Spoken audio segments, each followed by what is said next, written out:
everyone. This is Sheila Stratton. I'm the nutrition and wellness coach with Community Action in Lincoln, Nebraska. And I'm with you today to do a recipe demonstration, which is part of our feast classes, which is an ongoing series that we're offering right now. And so today's recipe is black bean and quinoa salad. It's pretty tasty. What I'll do to start is I just want to tell you a couple things about all of our feast recipes, right? So they're laid out just like any other recipe, where you've got first the title of your recipe, number of servings that it's suggested to provide, and then the ingredients list, and then the directions for how to put your ingredients together. That's pretty standard recipe fare. One of the things I like about our feast recipes is that there's some special notes in a box or along the bottom, and so I'll reference some of those special notes as we go through the recipe. But one of the things that these recipes always list is just all of the equipment that you're going to need.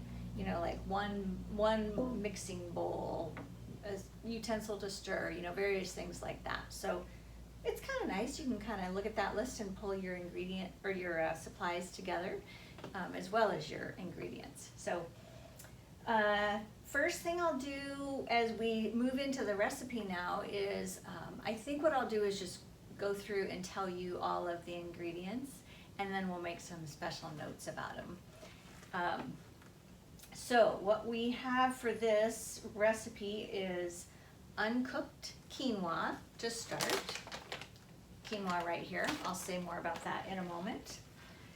Shallots, which, you know what? Now I realize I don't have a shallot to show you because I chopped it up. The shallot is part of the preparation of the quinoa, and I've already chopped it up and put it in the quinoa. So, but shallots they're like a mild onion. They kind of look like a garlic, a super large garlic clove, but you could think of them like a mild onion. So we could use either 2 small shallots or a small onion.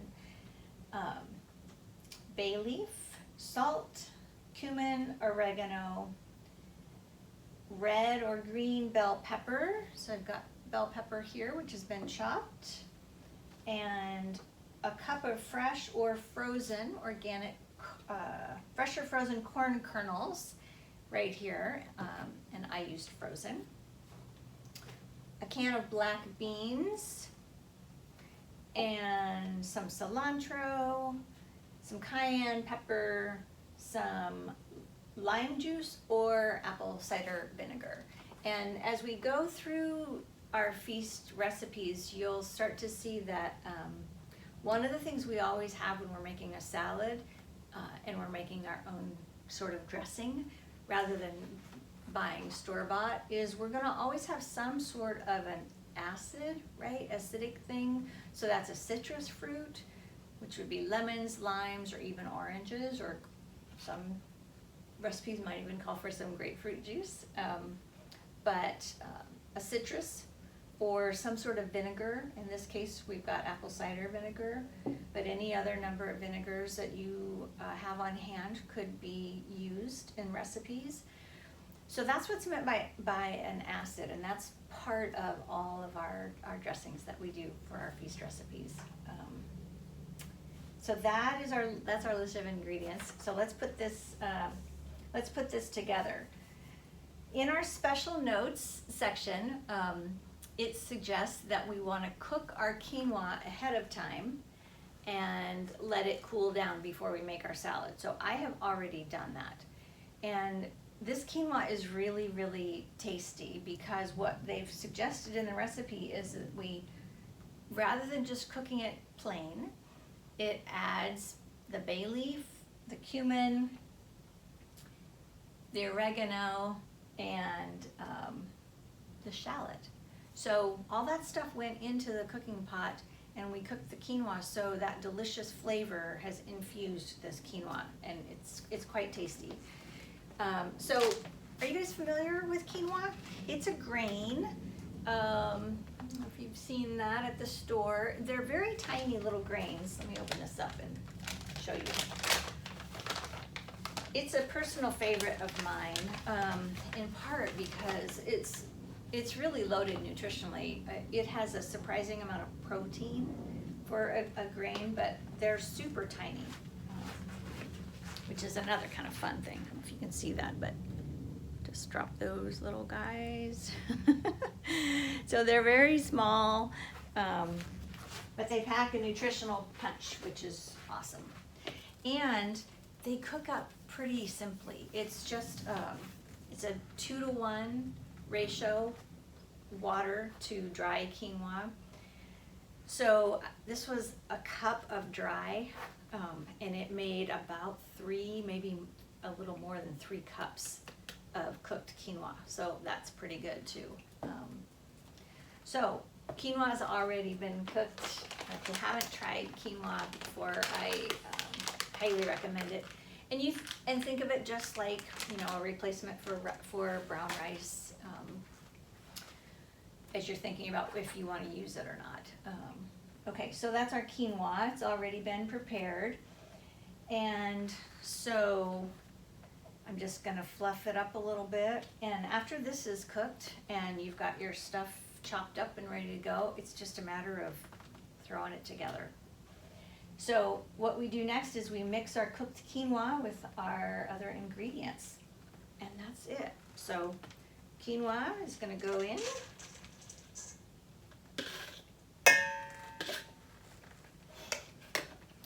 And then let's just make sure we get them all right here. So bell pepper going in the bowl. And bell pepper, that's a sweet pepper, right? There's no heat in this pepper.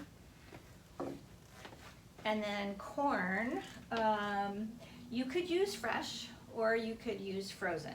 And I used frozen. You guys, I am a big fan of frozen vegetables.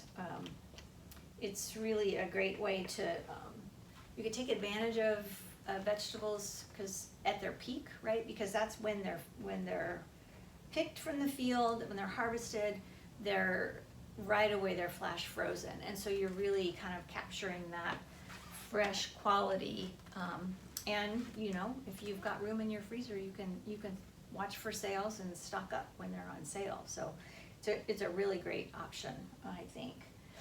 And then our cilantro. Yum. Do you guys like cilantro?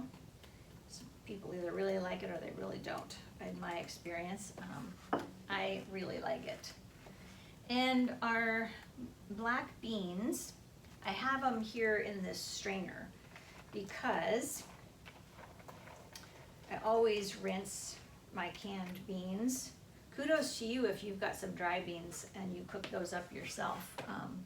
But I always rinse canned beans because oftentimes they add salt to the beans. I did find this variety. It's Kuners, Kuners, and this is a no salt added. Now it says that on the front of the label, but as we know, we always want to turn the product around and look at the ingredients to be sure, because they can say whatever they want on the front of the label. So the ingredients just say black beans and water. So it's true.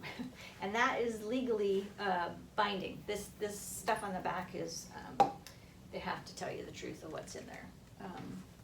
So it's not marketing. Okay, so then comes our apple cider vinegar, 2 tablespoons, and I'm just gonna eyeball it. Call that 1 and 2. You can always add more, right? And then the cayenne pepper, now that is hot. So it calls for 1/4 of a teaspoon. So I've got a 1/2 teaspoon measurement here, so I'll just do about 1/2. And then kind of sprinkle, so we get that mixed in, spread around. Okay, that's it. And then we season with just a little bit of salt. We could add some black pepper too if we wanted to. And that's it. You guys, look, can you see how pretty that is? Let me give it a good stir and get it mixed in. Oh my gosh. So this salad is going to give you a really nice amount of protein because you're getting protein from those beans, right? Beans are probably the least expensive form of protein out there. It's a really, really, really good option. Very, very affordable compared to meat, for example. So you're getting some good protein from the beans as well as the quinoa. And then with that color, you're getting a variety of different nutrients. That's why you've heard us people talk about eating the rainbow. That's so you get a variety of different nutrients into your diet. That's why it's important. Your body needs a whole bunch of different things, variety, in order to be healthy. And I think that's it. Look at that, you guys. Easy peasy and pretty gorgeous as well. So I hope you will try this recipe on your own and let us know how it goes. Thanks for watching. Happy eating.